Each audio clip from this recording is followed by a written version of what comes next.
Dick Ingram's cliff-top house looks inland to the sands of Forvie, the strangest mixture in Scotland of heather moor and billowing sand dunes, outstanding for wildlife.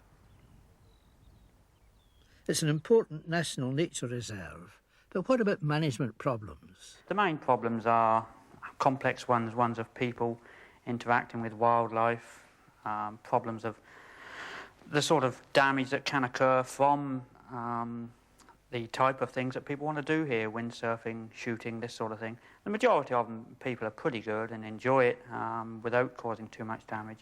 But it's like everywhere else, you have to strike a balance. We get a lot of school visits all year round, mostly concentrated in the summer, but we do get them at other times of the year, and they come here. We spend as much time as we can out on the reserve, and hopefully they'll carry this feeling on with them as they get older and grow up learning to appreciate and look after the countryside.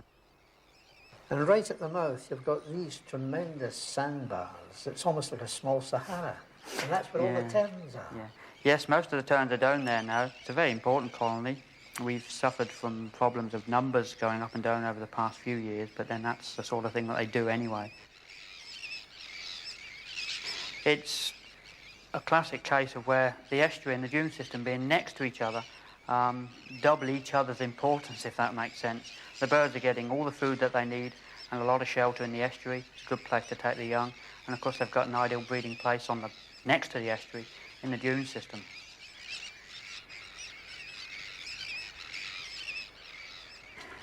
And the eider ducks, I believe it's about the largest concentration you can find in Britain here. Something like 7,000 birds in the estuary, early May, mid-May, which is the peak time.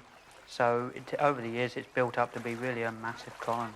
Yeah, and the amazing thing is the variety of food that they find here. Yes, the eiders, in fact, do more or less monopolise the mussels.